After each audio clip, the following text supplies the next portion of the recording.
बिस्मिल्लाहिर्रहमानिर्रहीम।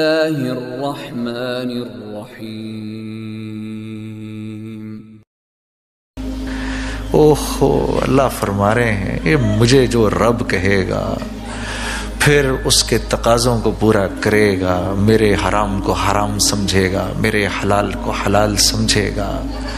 हाँ, बच्चे आते हैं ना कभी कभार, मुझे याद है मैं ये म्यूज़िक छोड़ रहा था, मैं जब भी इस वाक़े को याद करता हूँ मुझे ये कुरान की आयत याद आती है, जब इस कुरान की आयत को पढ़ता हूँ वो वाक़या याद आता है।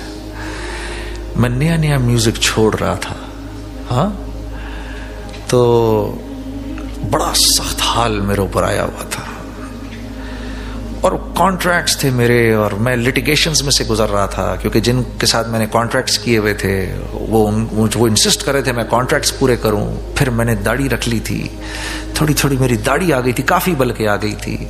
तो उनकी ये थी कि नहीं, हमको तो इस तरह नहीं करना, हमने तो पॉप सिंगर के साथ किया है कॉन्ट्रैक्ट। तो मैं कि जी मुश्किल में फंसा, रोज़ मरता था, रोज़ जीता था, एक एक कदम मेरा मनो भारी हुआ था उस वक़्त। बस खुदा की कसम, अल्लाह की ज़ात के सिवा कोई नहीं था मेरे पास उस वक़्त। तो मैं समझ नहीं आती थी क्या करूं, रोज़ कटना रोज़ मरना।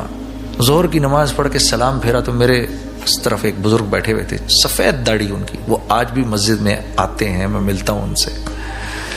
तो मुझे कहने लगे कि भाई जुनेद अस्सलाम वालेकुम। वालेकुम अस्सलाम, कैसे, ठीक ठाक ही।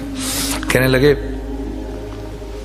सुनो मेरे बेटे की शादी है। मैंने कहा हज़रत मुबारक हो, आप बुलाएंगे तो आऊँगा। तो कहने लगे नहीं हाँ हाँ वो तो आओगे, एक बात कहनी है तुम्हें। मैंने कहा ज़रूर कहें।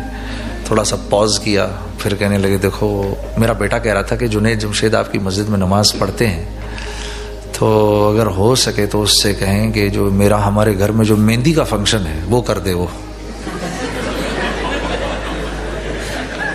ओए होए होए होए, बड़ी जोर की लगी मुझे यार, बड़ी जोर की लगी। ऐसा लगा कि जैसे यहाँ से दिया उन्होंने छुरा मेरे अंदर और उधर से निकाल दिया। अरे कम से कम चल तू तो ना बोल, इतनी बड़ी तेरी चिट्टी दाढ़ी, मैं रोज तेरे साथ नमाज पढ़ता हूँ। अच्छा, जब उसने ये बोला ना, उन्होंने ये बोला ना, तो मैं थोड़ी देर के लिए मेरी बहनों जम गया, जैसे जम नहीं जाता आदमी, मैं जम सा गया ऐसे, जैसे बिल्कुल टिकटिकी बांध के उनको देखना शुरू हो गया कि यार वाकई इन्होंने ये बात कही है मुझे। तो उन्हें एकदम एहसास हुआ कि ये वो क्या कह गए। अल्लाह वाले थे, हाँ, यही अल्लाह वालों की शान होती है, एकदम अपनी गलती करके फौरन उनको एहसास हो जाता है। उनको एकदम एहसास, मुझे कहने लगे ओह मुझे माफ़ कर दो यार, मुझे माफ़ कर दो, मुझे नहीं कहना चाहिए था, बस क्या करता, इकलौता बेटा है। ये कहा उन्होंने, इकलौता बेटा। तो मैंने उनकी शर्मिंदगी मिटाने के लिए कि वो शर्मिंदा ना हो, मैंने कहा अच्छा हजरत, वो तबलीग वालों का जो मशहूर और मारूफ मकुला, इसका मतलब है असी कदी नहीं करना इसका मनु, कि मैं जी मशवरा करता हूँ।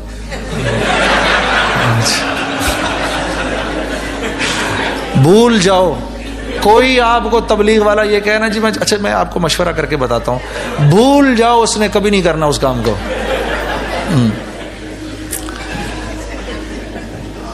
तो यानी वो भी जानते थे कि मैं, इसका मतलब ये मैंने नहीं करना, लेकिन वो ये जानते थे इसने मेरी सुबकी को बचा लिया, इसने मुझे शर्मिंदा नहीं किया। कहा हाँ हाँ हाँ मशवरा कर ले। और मैं गया हाफिज अब्दुल रशीद सुरती साहब के पास, मैंने जाकर कहा हाफिज साहब ये हुआ मेरे साथ।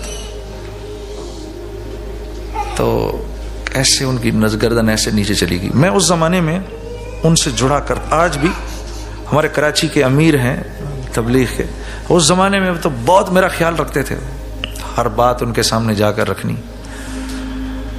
तो ऐसे नजरें नीचे, ऐसे सर नीचे चला गया, यूं जो सर उठाया तो मोटे मोटे आंसू आंखों से टप टप टप, फिर एकदम जलाल में आ गए।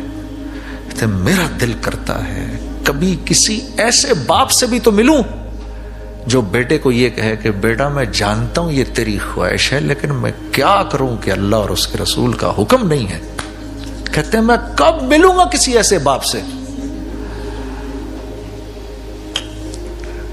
तो ये है इन्नल्लज़ीना क़ालू रब्बुनल्लाहु सुम्मा इस्तक़ामू। जम भी गया बेटा मैं नहीं कर सकता, अल्लाह की तरफ से इजाजत नहीं है, मैं नहीं कर सकता, बस